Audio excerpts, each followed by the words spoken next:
બાળકો, ઘણા સમયથી આપણે વર્ણપટ શબ્દ શીખતા હતા. હવે આજે એ વર્ણપટ ઉપરથી શું માહિતી મળી એના ઉપર ચર્ચા કરીશું. ફરીથી હું ચેપ્ટરનું નામ તમને યાદ દેવડાવી દઉં. પરમાણવીય બંધારણ એટલે પરમાણુ કેવો હશે એના પર ચર્ચાઓ ચાલી રહી છે.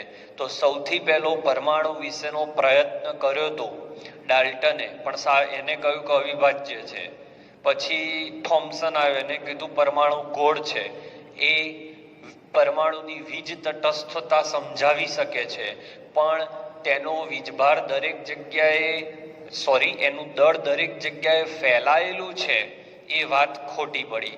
એના પછી આવ્યો રુથરફોર્ડ, પણ રુથરફોર્ડનો નમૂનો પરમાણુના કેન્દ્ર વિશે પૂરતી માહિતી આપે છે, પણ ઇલેક્ટ્રોન ક્યાં ભ્રમણ કરતા હશે, તેની ઉર્જા કેટલી હશે, એના વિશે એ કોઈ પ્રોપર માહિતી ના આપી શક્યો. પછી આપણે કહ્યું તો ચલો આપણે બોરના નમૂનામાં જઈએ, પણ બોરના નમૂનામાં આવવા માટે થોડાક વચ્ચે પોઈન્ટ ભણવા પડે કે ભાઈ પ્રકાશ છે દ્વૈત પ્રકૃતિ છે, એટલે કણ સ્વરૂપે અને તરંગ સ્વરૂપે વર્તે છે. પછી આપણે કહ્યું જો તરંગ હોય તો તરંગ આંખ હોય, તરંગ લંબાઈ હોય અને આવૃત્તિ હોય, તે વિવર્તન અને વ્યતિકરણ કરતો હોવો જોઈએ. પછી કીધું જો કણ હોય તો એનું શોષણ થવું જોઈએ, ઉત્સર્જન થવું જોઈએ. તો કાળા પદાર્થના વિકિરણમાં શોષણ અને ઉત્સર્જન બંને થતું હતું. ફોટો ઇલેક્ટ્રિક અસરમાં પણ શોષણ અને ઉત્સર્જન થતું હતું. વળી હાઇડ્રોજનના વર્ણપટ જોયા, એમાં પણ શોષણ અને ઉત્સર્જન થતું હતું. તો આ બધી ઘટનાઓના અંતે એ વસ્તુ સાબિત થઈ કે પ્રકાશને કણ અને તરંગ એમ બંને પ્રકૃતિ છે. હવે આપણે નમૂનામાં આવ્યા. સૌથી અગત્યનો નમૂનો હાઇડ્રોજન પરમાણુ માટે બોહરની અભિધારણાઓ. વાક્ય સમજો, અભિધારણાઓ એટલે એને હાઇડ્રોજન નમૂના વિશે મળેલી જે વર્ણપટ મળ્યા હતા એના અભ્યાસના આધારે જે મુદ્દા બનાયા હતા એ. હજી એને નમૂનો નથી આપ્યો, નમૂનો નહીં, એને જે હાઇડ્રોજનના પેલા શોષણ અને ઉત્સર્જન વર્ણપટ હતા ને એનો અભ્યાસ કર્યો, અને એ અભ્યાસ પરથી એને કેટલીક વાતો લખી જેને અભિધારણા કહેવાય, જે ઇંગ્લિશમાં પોસ્ટ્યુલેટ કહેવાય. તો આ અભિધારણાઓ હાઇડ્રોજન વિશે એને બાંધી. આ અભિધારણાઓ સાચી પડી, એના પછી એને હાઇડ્રોજનનો નમૂનો આપ્યો એના મત મુજબ કે હાઇડ્રોજન આવો હોવો જોઈએ. આ મુદ્દા જે આજે ચલાવી રહ્યો છું એ વર્ણપટના અભ્યાસ ઉપરથી લખેલા મુદ્દા છે. પછી આ મુદ્દા પરથી એ નમૂનો આપશે, પછી એમાં ખામી રહી જશે. ઓકે, તો સ્ટાર્ટ કરું છું. ટોપિકનું નામ છે હાઇડ્રોજન પરમાણુ માટે બોહરની અભિધારણાઓ. એક વાત ક્લિયર કરજો, બોહરની જેટલી પણ વાતો છે એ માત્ર એક ઇલેક્ટ્રોન ધરાવતા પરમાણુ કે આયન માટે જ લાગુ પડે છે. મેં અગાઉ પણ કહ્યું હતું કે એક ઇલેક્ટ્રોન ધરાવતા પરમાણુ કે આયન હોય તો એના વર્ણપટનો અભ્યાસ સરળ હોય.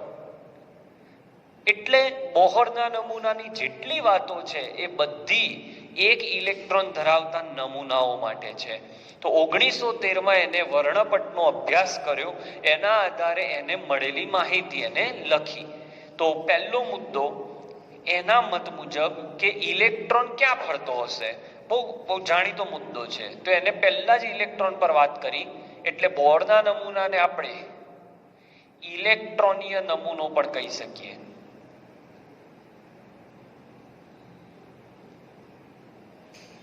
ઇલેક્ટ્રોનીય નમૂનો પણ કહી શકાય.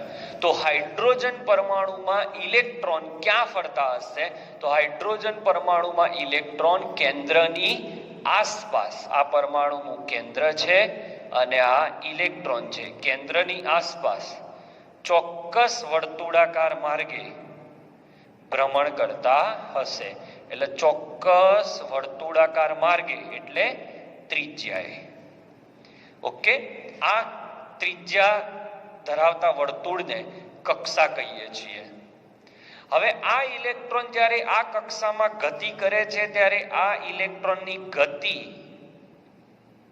સ્થિર છે. હવે ગતિ સ્થિર કેવી રીતે હોઈ શકે?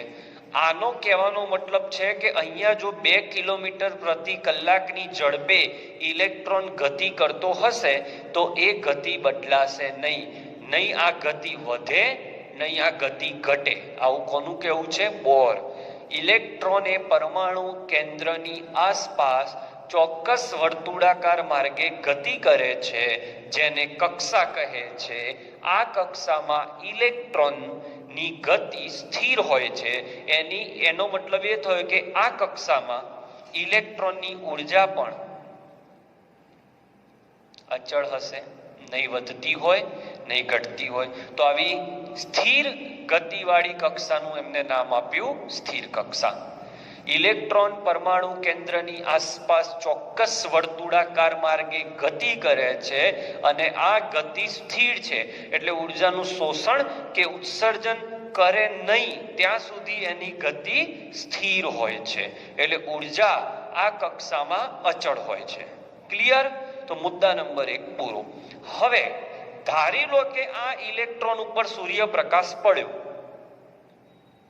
તો શું થશે? યાદ કરો, જેવો આના પર સૂર્યપ્રકાશ પડશે એટલે ઇલેક્ટ્રોન પોતાના વર્ક ફંક્શન મુજબ, યાદ છે ફોટોઇલેક્ટ્રિક અસર, વર્ક ફંક્શન મુજબ ઇલેક્ટ્રોન પોતાના કાર્ય વિધેય જેટલી ઉર્જા એ સૂર્યપ્રકાશમાંથી મેળવી નીચા ઉર્જા સ્તરમાંથી ઊંચા ઉર્જા સ્તરમાં જશે. અને જો ઊંચા ઉર્જા સ્તરમાં હશે તો ઇલેક્ટ્રોન એ વધારાની ઉર્જા ગુમાવીને નીચા ઉર્જા સ્તરમાં આવશે. તો યાદ કરો તો બાળકો, નીચા ઉર્જા સ્તરને શું કહેતા હતા આપણે? સ્થિર અથવા સ્થાયી ઉર્જા સ્તર. અને ઉપર જાય તો ઉત્તેજિત અવસ્થા. નીચી ઉર્જા અવસ્થામાંથી ઊંચી ઉર્જા અવસ્થામાં જાય એટલે સ્થાયી અવસ્થામાંથી ઉત્તેજિત અવસ્થામાં જાય. આ ઘટનાને આપણે અવશોષણ કહેતા હતા. અને ઊંચી ઉર્જા સ્તરમાં એ ઉત્તેજિત હોય એટલે ત્યાં લાંબુ ટકે નહીં. બ્રહ્મવાક્ય કેમેસ્ટ્રીનું, ઊંચી ઉર્જામાં ક્યારેય રહેવાનું નહીં, હવામાં ઉડશો તો પડશો. એટલે જો કહું છું મારા વિડીયો લાઈક, સબસ્ક્રાઇબ કે શેર નહીં કરો તો ચાલશે. તમારી જોડે વિડીયો આવ્યો તમે જુઓ, બહુ થઈ ગયું. I don't want any like, subscribe or share. It's okay. એ બધી ગૌણ વાતો છે. માત્ર તમે પ્યોર ટીચિંગ પર ધ્યાન આપો. ફરીવાર, ઇલેક્ટ્રોન એ કેન્દ્રની આસપાસ ચોક્કસ વર્તુળાકાર માર્ગે ગતિ કરે છે. આ ગતિ દરમિયાન તે ઉર્જાનું શોષણ કે ઉત્સર્જન જો ના કરે એટલે એની ઉર્જા એ કક્ષાની અંદર અચળ હોય છે. આવી કક્ષાને સ્થિર કક્ષા કહેવાય છે. હવે આવી કક્ષામાં રહેલો ઇલેક્ટ્રોન એ સમય સાથે પોતાની ઉર્જા નથી બદલતો. તમે અહીંયા 5 કલાક સુધી અવલોકન કરશો તો પણ આ ઇલેક્ટ્રોનની ઉર્જા બદલાઈ નહીં હોય. પણ જો એ ઇલેક્ટ્રોન ઉર્જાનું શોષણ કરે, હવે આ આકૃતિ તો બધાને ગોખાઈ ગઈ છે. જો એ ઇલેક્ટ્રોન ઉર્જાનું શોષણ કરે તો નીચી ઉર્જા સ્તરમાંથી ઉત્તેજિત અવસ્થામાં જાય, જેને આપણે અવશોષણ ઘટના કહીએ છીએ. પ્લીઝ હવે તો મોઢે થઈ જવું જોઈએ, વારે વારે કહેવાનું ના હોય. જ્યાં તે લાંબો સમય ટકતો નથી અને પાછો મૂળ અવસ્થામાં આવે છે. ઓકે, તો નીચી ઉર્જા સ્તરમાંથી ઊંચી ઉર્જા સ્તરમાં જવાની આ ઘટનાને આપણે શોષણ કહેતા હોઈએ છીએ અથવા અવશોષણ. અને ઊંચી ઉર્જા સ્તરમાંથી નીચી ઉર્જા સ્તરમાં આવવાની આ ઘટનાને ઉત્સર્જન કહેતા હોઈએ. શોષણ અને ઉત્સર્જન વારે વારે થાય આ ઘટનાને સંક્રમણ કહેવાય છે. શું કહેવાય? સંક્રમણ. ઇંગ્લિશમાં એને ટ્રાન્ઝિશન કહેવાય. ફરી એકવાર, ઇલેક્ટ્રોન ચોક્કસ વર્તુળાકાર માર્ગે ગતિ કરે છે ત્યારે તેની ઇલેક્ટ્રોનની ગતિ સ્થિર હોય છે, ઉર્જા અચળ હોય છે. સમય સાથે આ ઉર્જા બદલાતી નથી. પરંતુ જો એના પર સૂર્યપ્રકાશ આપાત કરવામાં આવે અથવા કોઈ રીતે તે ઉર્જા મેળવે તો એ ઉર્જા મેળવીને નીચા ઉર્જા સ્તરમાંથી ઊંચા ઉર્જા સ્તરમાં જાય છે. ત્યાં લાંબુ ટકી શકતો નથી. આથી તે ઊંચા ઉર્જા સ્તરમાંથી પાછો નીચા ઉર્જા સ્તરમાં આવે છે. નીચેથી ઉપર જવાની આ ઘટનાને અવશોષણ અને ઉપરથી નીચે આવવાની આ ઘટનાને ઉત્સર્જન કહે છે. અને આ બે ઘટનાનો સરવાળો એટલે સંક્રમણ. ક્લિયર? તો બે અભિધારણાઓ મોઢે થઈ ગઈ. હવે કેટલું સંક્રમણ કરશે, એ વખતે આવૃત્તિનું કેટલું શોષણ કરશે, એ એનો ત્રીજો મુદ્દો છે. રિવિઝન જ છે આ ટોપિક. ઓકે, તો આ 2 પોઈન્ટનો સ્ક્રીનશોટ લઈ લો પહેલા. હવે આપણે હમણાં વાત કરી બાળકો કે ઇલેક્ટ્રોન બે કક્ષાઓ વચ્ચે, બે સ્થિર કક્ષાઓ એટલે જે કક્ષામાં જાય ત્યાં એની ગતિ બદલાવી ના જોઈએ પાછી. હા, નીચા ઉર્જા સ્તરમાં ગતિ અલગ, ઊંચા ઉર્જા સ્તરમાં ગતિ અલગ હોવી જોઈએ, પણ એ ઊંચા ઉર્જા સ્તરમાં જ્યારે ગતિ કરે ત્યારે ત્યાં એની ગતિ બદલાવી ના જોઈએ. એટલે કક્ષાઓ એવી જ કક્ષાઓ એવી જ સિલેક્ટ કરશે, ઇલેક્ટ્રોન એવી જ કક્ષાઓ સિલેક્ટ કરશે કે જ્યાં એને પહોંચ્યા પછી એની ગતિ અચળ થઈ જાય, બદલાવી ના જોઈએ. એટલે તેનું નામ આપણે સ્થિર કક્ષા પાડ્યું છે. જ્યારે બે સ્થિર કક્ષાઓ વચ્ચે સંક્રમણ કરે ત્યારે ફરીવાર E1 ઉર્જામાં તમે આ HV પ્રકાશ આપો, જ્યાં પ્રકાશની આવૃત્તિ V છે, અને E2 માં પહોંચે અને પાછો E2 માંથી E1 માં આવે, આ ઘટનાને સંક્રમણ કહેવાય. અને આ દરમિયાન ઉર્જાનો ફેરફાર ડેલ્ટા E હોય તો ડેલ્ટા E બરાબર શું સૂત્ર આવશે? E2 minus E1, E2 minus E1. અને E નું સૂત્ર શું છે? આપણે પ્લાન્કના ક્વોન્ટમવાદમાં ભણ્યા હતા. E નું સૂત્ર hv છે, તો ડેલ્ટા E કેટલો? E2 માઇનસ E1 ની ઉર્જા કેટલી? hv. એટલે hv બરાબર E2 માઇનસ E1.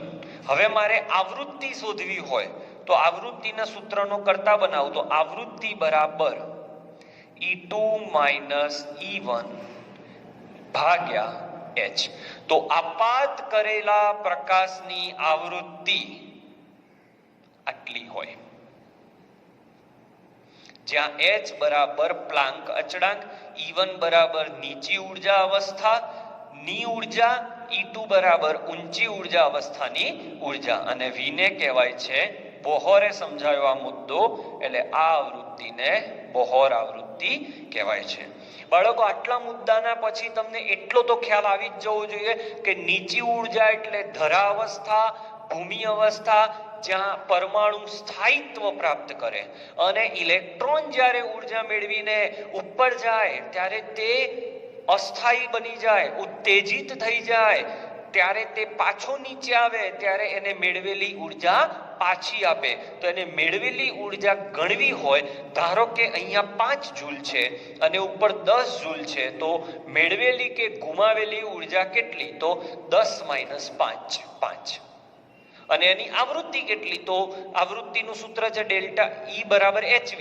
તો hv મળી જાય, h એટલે પ્લાન્ક અચળાંક.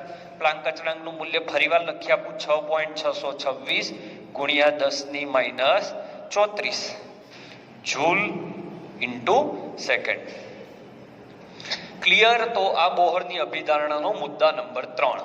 બધા મુદ્દા એકબીજા સાથે રિલેટેડ છે. ચોથો મુદ્દો, ઇલેક્ટ્રોન જે કક્ષામાં જાય એનું કોણીય વેગમાન કયા સૂત્રથી આપી શકાય છે? તો કોણીય વેગમાન નું પોતાનું સૂત્ર શું છે? પહેલા આમાંથી JEE નીટમાં બહુ જ MCQ પૂછાય છે, બહુ સહેલા MCQ.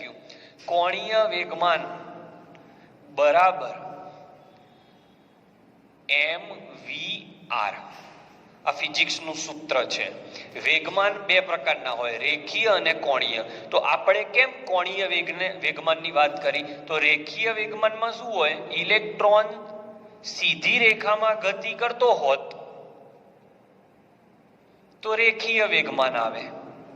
અને રેખીય વેગમાનનું સૂત્ર શું થાય? તો ફિઝિક્સમાં તમારે આવી ગયું છે દળ ગુણ્યા વેગ. આ v વેગ છે, યાદ રાખજો. ખાલી hv વાળામાં જે v આવે છે, hv વાળામાં v આવે એ જ આવૃત્તિ, બાકી આ વેગ છે. m એટલે ઇલેક્ટ્રોનનું દળ. પણ આપણે જાણીએ છીએ કે ઇલેક્ટ્રોન સીધી રેખામાં ગતિ કરતો જ નથી. ઇલેક્ટ્રોન તો આ રીતે વર્તુળાકાર માર્ગે ગતિ કરે છે. જો વર્તુળાકાર માર્ગે ગતિ કરતો હોય તો રેખીય વેગમાન ના આવે, કોણીય વેગમાન આવે. તો એ વખતે કોણીય વેગમાન બરાબર કેટલું? તો કોણીય વેગમાન હંમેશા h/2π ની પૂર્ણાંક સંખ્યા જેટલું હોય છે. આ કોણીય વેગમાન mvr કોના જેટલું હોય? તો h/2π ની પૂર્ણાંક જેટલું. એટલે પહેલી કક્ષામાં ભ્રમણ કરતો હોય તો પ્રથમ કક્ષા માટે કોણીય વેગમાન કેટલું? તો પ્રથમ કક્ષા એટલે n બરાબર 1, તો એનો જવાબ આવે h/2π. દ્વિતીય કક્ષા માટે કોણીય વેગમાન કે ચલો બીજી કક્ષામાં ઇલેક્ટ્રોન ભ્રમણ કરે છે તો n બરાબર 2 એટલે 2h/2π. આ રીતે પાંચમી કક્ષામાં ભ્રમણ કરતો હોય તો 5h/2π. ઓકે, એ રીતે બહુ જ આઈએમપી પ્રશ્ન ઘણીવાર પૂછાયેલો, એટલે છેલ્લું સૂત્ર આવ્યું mvr બરાબર nh/2π. હું વારે વારે તમારા મગજમાં નાખી રહ્યો છું કે અહીંયા m ઇલેક્ટ્રોનનું દળ છે, v એ એનો વેગ છે, r એટલે જે અંતરે એ ભ્રમણ કરે છે એ છે, n એટલે ઉર્જા સ્તર. જો બાળકો આ ચેપ્ટર હોય કે ગમે તે ચેપ્ટર હોય, n ના કેટલા અર્થ? તો n નો અર્થ ઉર્જા સ્તર,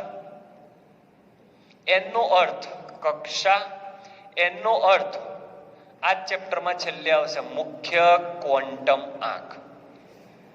ત્રણેયના માટે સંજ્ઞા એક જ છે n. એટલે બીજી કક્ષામાં ભ્રમણ કરે તો 2 મૂકવાના, h/2π નો ગુણાંક હોય. જો આવી કક્ષામાં ભ્રમણ કરતો હોય તો જ ઇલેક્ટ્રોન એ કક્ષામાં રહી શકે. એવી જેનો કોણીય વેગમાન nh/2π થી ના બનતો હોય એવી કક્ષામાં ઇલેક્ટ્રોન ભ્રમણ નહીં કરે. સમજાય છે? એટલે h/2π ના પૂર્ણાંક સંખ્યા વડે ગુણાકાર બન્યા પછી જે જવાબ આવે એવી જ કક્ષાઓમાં ભ્રમણ કરે છે, આવી કક્ષાઓને માન્ય કક્ષા કહેવાય.